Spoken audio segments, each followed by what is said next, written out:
Avez-vous déjà pris le temps de penser à quel point les cultures peuvent être différentes à travers le monde? Maintenant, imaginez un endroit où les femmes participent à des rituels pour tomber enceinte, où les morts sont déterrés pour une danse ancestrale, et où les croyances et les traditions défient complètement la logique à laquelle nous sommes habitués. Cela semble incroyable, n'est-ce pas? Mais cet endroit existe. Je parle de Madagascar, l'une des îles les plus reculées, isolées et mystérieuses de la planète. Dans la vidéo d'aujourd'hui, vous découvrirez les faits les plus surprenants sur ce lieu unique, des paysages impressionnants dominés par les imposants baobabs aux rituels ancestraux très étranges et complètement hors du commun.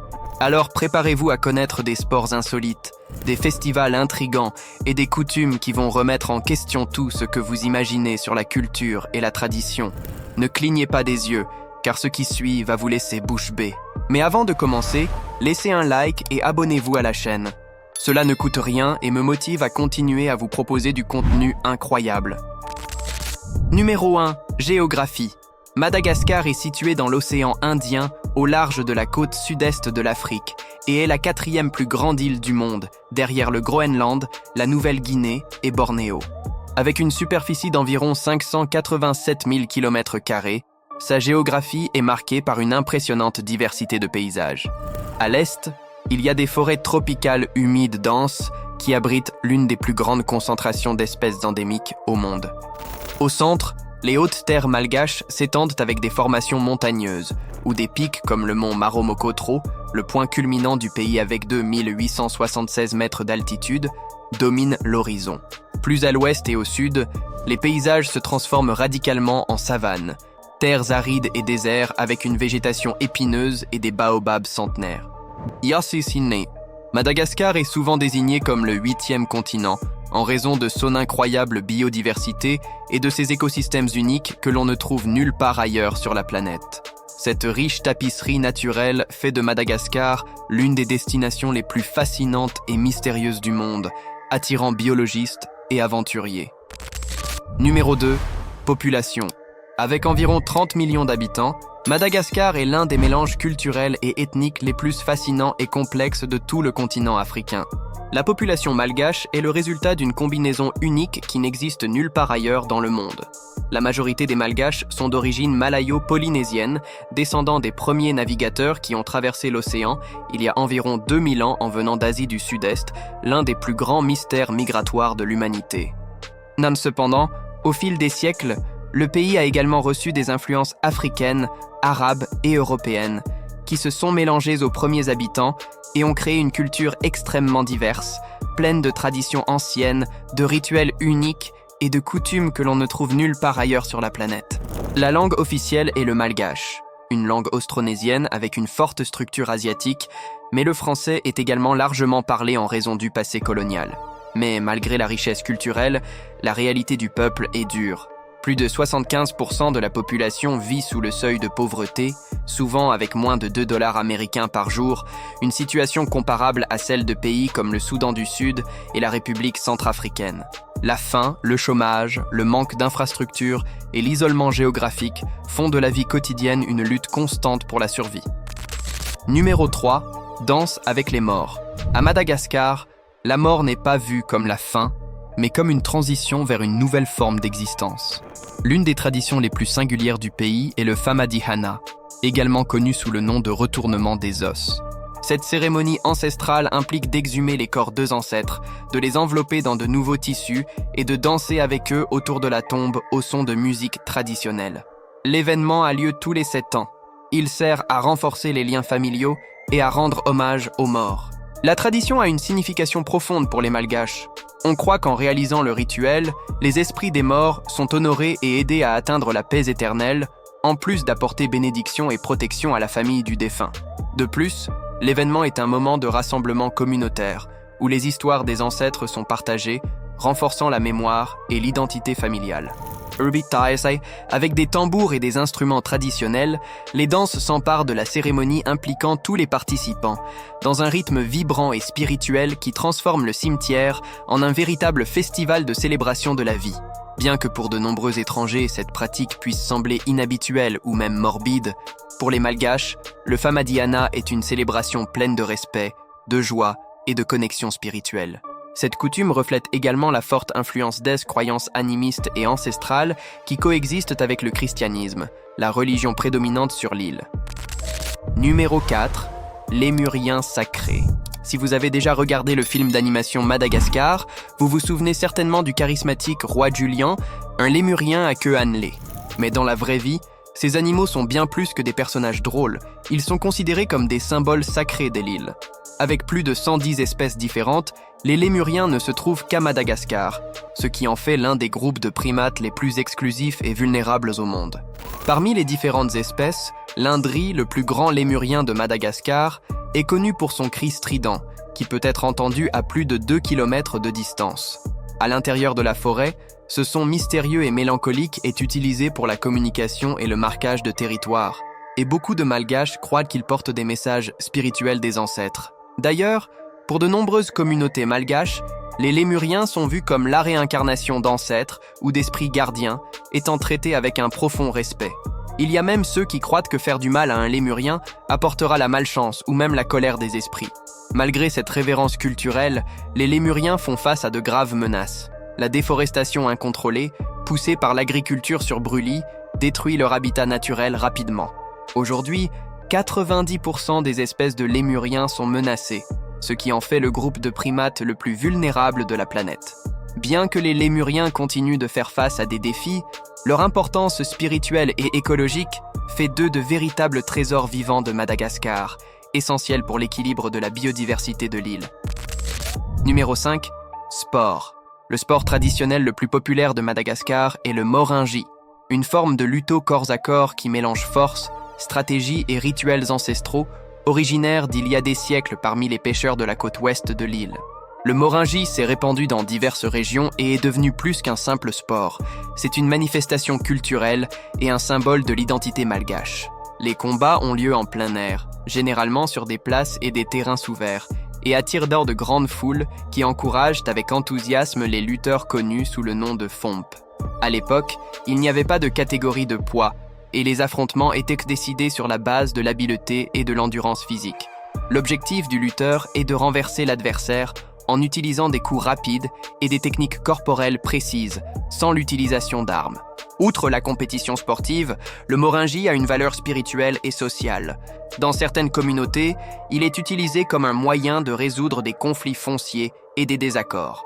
Récemment, les femmes ont aussi commencé à participer à ce sport, défiant des traditions qui pendant longtemps restreignaient la lutte aux hommes uniquement. Numéro 6. Vie sans confort de base. Tout comme dans plusieurs pays africains, la réalité de nombreuses familles à Madagascar est loin de ce que l'on considère comme le confort. En dehors des grandes villes, comme Antananarivo, une grande partie de la population vit dans des conditions extrêmement précaires, dans des maisons faites de terre, de bambou et de paille, sans accès à des infrastructures adéquates. Le sol en terre battue remplace les lits et les meubles, et dans certaines régions, des familles entières, souvent avec plus de 10 personnes, partagent un seul espace exigu, avec des ressources rares. Le luxe d'avoir des matelas ou des meubles ceste quelque chose d'inaccessible pour des millions de Malgaches. Outre le logement précaire, le manque d'électricité est une réalité brutale. Environ 80% de la population n'a pas accès à l'énergie électrique, ce qui signifie qu'à la tombée de la nuit, les maisons deviennent complètement sombres. L'éclairage vient de lampes à pétrole ou de la lueur des étoiles dans le ciel. Sans lumière électrique, les activités sont interrompues tôt et la vie nocturne n'existe pratiquement pas. Les commerces ferment avant le coucher du soleil et marcher dans les rues devient dangereux, car l'obscurité totale domine les villages et les communautés rurales. Le manque d'énergie affecte aussi les hôpitaux et les écoles, rendant difficiles les traitements médicaux et l'éducation des enfants qui doivent étudier à la lumière des bougies ou de torches improvisées. La dure réalité montre à quel point la vie est difficile pour des millions de Malgaches qui affrontent non seulement l'extrême pauvreté, mais aussi l'absence d'infrastructures de base pour un quotidien digne. Numéro 7. Rituels de fertilité. Madagascar est un pays rempli de traditions et de rituels mystiques, et parmi les plus marquants figurent les rituels de fertilité profondément enracinés dans la culture malgache. Ces rituels sont pratiqués principalement par des femmes qui désirent tomber enceintes ou garantir une grossesse saine dans diverses communautés. La fertilité est vue comme une bénédiction des ancêtres et des esprits de la nature, rendant nécessaire le recours à des pratiques spirituelles pour obtenir leur protection. Les rituels impliquent généralement des offrandes de nourriture, de boissons et d'objets sacrés, placés dans des lieux considérés comme spirituellement chargés, comme des montagnes, des rivières et des arbres sacrés. De plus, certaines femmes effectuent des pèlerinages vers des temples ou des grottes où elles font des demandes aux esprits, tandis que d'autres participent à des cérémonies conduites par des guérisseurs et des chefs spirituels. Lors de ces événements, des prières, des danses, des chants et des rituels de purification sont réalisés, où des herbes et des huiles spéciales sont appliquées sur le corps des femmes pour augmenter leurs chances de conception. Ces rituels, conduits avec dévotion et foi, cherchent à bénir la femme avec la fertilité et à garantir une grossesse saine, reflétant la riche et diverse culture du pays. Numéro 8. Curiosité. Madagascar est l'une des îles les plus étranges et mystérieuses de la planète. Un morceau isolé du monde, où la nature a évolué seule, les traditions suivent leurs propres règles et le quotidien est plein de coutumes qui semblent venir d'une autre réalité. Bien pour commencer, Madagascar est l'endroit avec le plus grand nombre d'espèces endémiques de la Terre après l'Australie.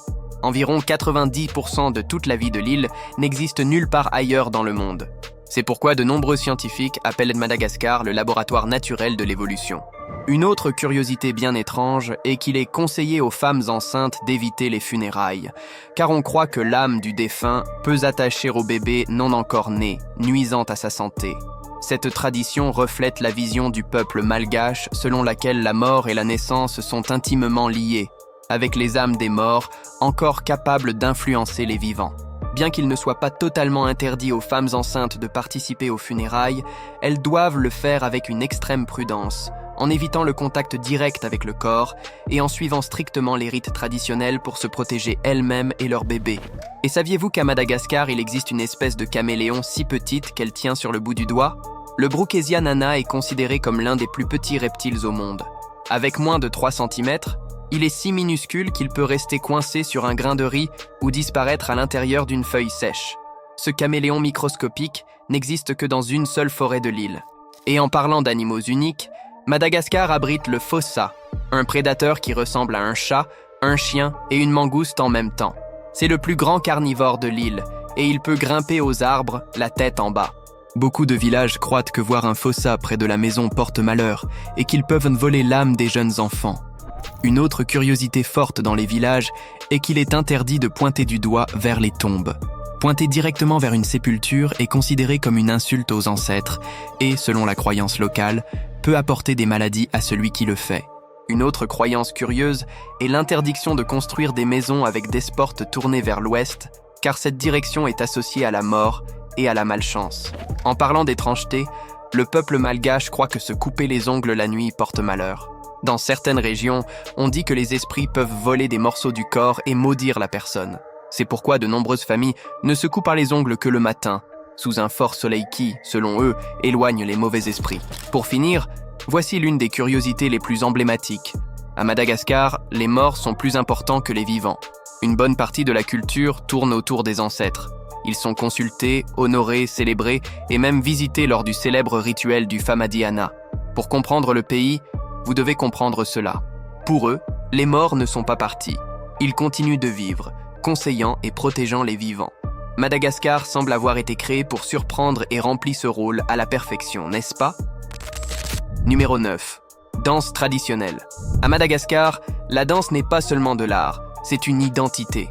Chaque mouvement, chaque battement de tambour et chaque chant portent des siècles d'histoire, de spiritualité et de connexion profonde avec les ancêtres. L'une des danses les plus connues est le saleji, un style musical très populaire dans le nord de l'île. Avec des rythmes rapides, des guitares électriques, des percussions intenses et des mouvements pleins d'énergie, le saleji transforme n'importe quel événement en fête. Les pas sont simples, mais vibrants, marqués par des mouvements de hanches, d'épaules et de pieds. Généralement dansé en groupe ou en couple, le saleji est si célèbre qu'il est devenu un symbole national, présent dans les mariages, les cérémonies traditionnelles et les grands festivals. Une autre danse très traditionnelle est la findrafindrao, particulièrement utilisée dans les mariages. C'est une danse en couple, élégante et harmonieuse, guidée par le son de l'accordéon, des violons et des tambours doux. Elle symbolise l'union, le respect et l'équilibre entre les familles, étant l'une des premières présentations faites lorsque deux familles célèbrent un mariage malgache. Quant au festival le plus célèbre du pays, c'est le Hiragassi, une forme traditionnelle de théâtre musical qui combine chant, danse, mises en scène et déclamation poétique. Ce spectacle vibrant, qui peut durer des heures ou même des jours entiers, a lieu lors de grandes célébrations comme les mariages, les fêtes de village et les événements culturels importants. Le Hiragassi est marqué par des costumes traditionnels, colorés, des motifs vibrants et des chorégraphies animées accompagnées de tambours, flûtes et violons typiques de Madagascar. Il est considéré comme l'une des expressions les plus fortes de l'identité malgache. De plus, chaque région de Madagascar possède ses propres danses et festivals. Chaque rythme a sa place, sa fonction et sa signification au sein de la culture malgache, révélant l'incroyable diversité et la richesse culturelle de l'île. Numéro 10. Arbre de vie. Madagascar est la maison du majestueux baobab, l'un des arbres les plus emblématiques et impressionnants du monde. Avec leurs troncs énormes et tordus qui semblent avoir été sculptés par la nature elle-même, les baobabs sont de véritables géants qui dominent le paysage du pays. Connu comme l'arbre de vie, le baobab peut vivre des milliers d'années et est vénéré par les Malgaches. Il existe 6 espèces de baobab à Madagascar et certaines d'entre elles peuvent atteindre jusqu'à 30 mètres de hauteur. Avec sa forme particulière, qui semble être à l'envers, le baobab est entouré de légendes et de mythes.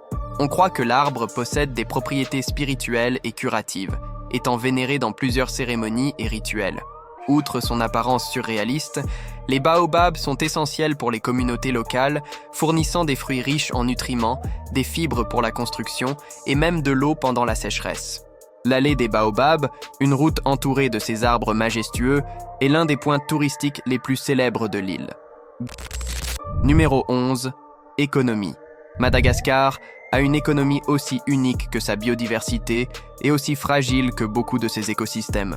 Le pays, bien qu'étant une île extrêmement riche en ressources naturelles, fait face à l'une des économies les plus vulnérables de la planète.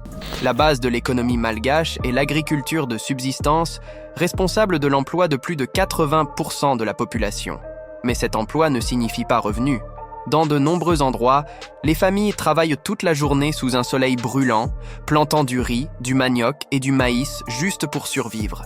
Le sol sec, les sécheresses intenses et l'absence presque totale d'irrigation transforment l'agriculture en une loterie cruelle. S'il pleut, la famille mange. S'il ne pleut pas, la faim apparaît sans demander la permission. De plus, Madagascar est mondialement connu pour 2 produits, la vanille et les pierres précieuses. Mais cette richesse s'écoule hors du pays. Madagascar est tout simplement le plus grand producteur de vanille au monde, responsable de plus de 80% de la production mondiale. La même vanille qui parfume les glaces, les chocolats et les parfums luxueux. Mais alors qu'à l'étranger, une seule gousse de vanille peut coûter une fortune, ici les agriculteurs vivent dans la misère. Un autre secteur qui pourrait transformer le pays est l'exploitation minière. Madagascar possède d'énormes réserves de saphir, d'or et de nickel, mais la réalité des mines est choquante. Hommes, femmes et même enfants descendent dans des trous étroits, sans équipement de protection, sans ventilation et sans stabilité, et même lorsqu'ils trouvent des pierres précieuses, ils gagnent des miettes. Le vrai profit va aux contrebandiers et aux entreprises internationales. Pour la population locale, il ne reste que la destruction environnementale et le risque de mort. L'industrie est également faible. Il n'y a pas de technologie, pas de parcs industriels modernes, pas suffisamment d'emplois formels. La majorité vit avec moins de $2 américains par jour, et les salaires, quand ils existent, paient à peine le riz de base. Le tourisme, qui pourrait générer de l'emploi et des revenus, est un autre gâchis. Malgré les plages paradisiaques, les animaux exotiques et les paysages surréalistes, le tourisme est encore peu exploité en raison du manque d'infrastructures, des mauvaises routes et de l'instabilité politique. De nombreuses zones touristiques ne peuvent être atteintes que par des véhicules 4x4, des bateaux ou de longues marches. Au final, Madagascar est un pays riche seulement sur le papier, un endroit où la nature garde des trésors que le monde entier désire, mais où le peuple continue de vivre comme s'il était coincé dans le passé. Numéro 12. Site touristique. Madagascar est un véritable paradis pour les amoureux de la nature, avec des paysages allant de forêts tropicales à des plages désertes de sable blanc. L'île garde certains des décors les plus extraordinaires de la planète, combinant biodiversité unique et formation naturelle qui semblent sorties d'un autre monde. L'un des lieux les plus impressionnants est le parc national d'Andasibe-Mantadia, situé à l'est de l'île. C'est l'un des meilleurs endroits pour observer le plus grand lémurien de Madagascar, l'Indri. Outre les indries, le parc abrite diverses espèces de lémuriens, caméléons et oiseaux endémiques. Les sentiers conduisent les visiteurs à travers une végétation exubérante, remplie d'orchidées sauvages et de sons de la forêt, offrant une expérience immersive dans la biodiversité malgache. Un autre point indispensable est le Tsingy de Bemaraha, l'un des paysages les plus spectaculaires et énigmatiques du monde. Cette formation géologique unique est composée d'immenses tours de calcaire acérés qui se dressent comme des lames de pierre dans un labyrinthe naturel surréaliste. Le mot Tsingy signifie là où l'on ne peut pas marcher pieds nus, et il suffit de regarder pour comprendre pourquoi. Marcher là, c'est comme marcher sur des couteaux géants. Considéré comme patrimoine mondial de l'UNESCO, le site est aussi un refuge de biodiversité, abritant des espèces endémiques, comme des lémuriens rares et des oiseaux qui n'existent que dans cette région. En continuant vers le littoral se trouve Nosy-Be, la destination tropicale la plus célèbre de Madagascar, connue comme l'île au parfum pour les arômes d'ylang-ylang, de vanille et de cannelle. Be surprend avec des plages de sable blanc, deux eaux cristallines et une vie marine vibrante, tortues, dauphins, récifs coralliens et plongées inoubliables. L'île garde encore la réserve naturelle de Lokobe, où il est possible d'observer des lémuriens, des caméléons et une grande variété d'oiseaux. Une autre destination qui attire des visiteurs du monde entier est le parc national de l'Isalo, l'un des décors les plus impressionnants et photographiés de l'île. Imaginez un désert rocheux, avec des canyons énormes, des vallées profondes, des montagnes rougeâtres et des formations sculptées par le vent pendant des millions d'années, contrastant avec des piscines naturelles d'eau bleue cristalline et des sentiers qui traversent des paysages cinématographiques. Ce n'est pas pour rien que de nombreux voyageurs appellent Isalo le Grand Canyon de Madagascar. Oui, c'est pour ceux qui préfèrent pas les plages isolées, il existe la charmante île Sainte-Marie, célèbre pour ses eaux calmes, ses bateaux colorés et un détail impressionnant. C'est l'un des meilleurs endroits au monde pour observer les baleines à bosse, qui s'approchent de la côte entre juillet et septembre pour mettre bas leurs petits. Un spectacle naturel émouvant. Au final, Madagascar, c'est ça. Une explosion de paysages qui semblent venir d'une autre planète, de l'étrange au beau, du dangereux au magique. Un véritable laboratoire naturel où chaque coin révèle un décor plus impressionnant que le précédent. Numéro 13. Cuisine. La nourriture de Madagascar est un mélange de simplicité, d'histoire, de pauvreté, de créativité et de saveur que vous ne trouvez nulle part ailleurs dans le monde. C'est le reflet direct de la vie du peuple malgache, marqué par les difficultés, les traditions anciennes et une relation profonde avec la terre. L'élément central de l'alimentation est le riz. Pour les Malgaches, un repas n'est considéré comme complet que s'il y a du riz dans l'assiette. Ils mangent du riz le matin, à midi et le soir, mais le riz est rarement accompagné de viande. L'un des plats les plus traditionnels est le romazava, considéré comme le plat national de Madagascar. Il est fait avec des feuilles vertes spécifiques, de la viande et un bouillon assaisonné de gingembre, d'ail et de tomates. Un autre plat typique est le ravitoto, fait de feuilles de manioc broyées jusqu'à devenir une pâte vert foncé, cuite lentement avec des morceaux de viande de porc. Quand il y en a, dans certaines régions, le ravitoto est servi avec du riz et des bananes vertes frites. Madagascar est aussi célèbre pour des plats exotiques qui choquent de nombreux touristes. Un exemple curieux est la soupe de baobab, faite avec les feuilles de cet arbre sacré et appréciée pour ses propriétés médicinales. La saveur est douce, mais l'arôme est intense. Mais peut-être le plus surprenant est la consommation d'insectes. Dans certaines régions, des sauterelles et des larves frites sont vendues comme des collations croustillantes. Bien que cela puisse paraître étrange pour beaucoup, ces insectes sont une source riche en protéines et font partie de l'alimentation malgache depuis des siècles. En général, la cuisine malgache mélange nécessité et tradition, révélant la lutte quotidienne du peuple, mais aussi la créativité et les saveurs uniques de l'île. En résumé, Madagascar, avec son incroyable biodiversité, ses traditions culturelles et ses paysages uniques, est l'une des îles les plus reculées et fascinantes du monde. Chaque coin de l'île offre quelque chose de surprenant, que ce soit sous la forme d'une créature exotique, d'une tradition millénaire ou d'un paysage à couper le souffle. Ce ne sont là que quelques-uns des faits les plus surprenants sur cet incroyable pays. Maintenant, dites-nous, qu'est-ce qui a le plus attiré votre attention ? Si vous êtes arrivé jusqu'à la fin de cette vidéo, laissez un like et abonnez-vous à la chaîne. Cela m'encourage à continuer à vous apporter plus de contenu. À la prochaine vidéo.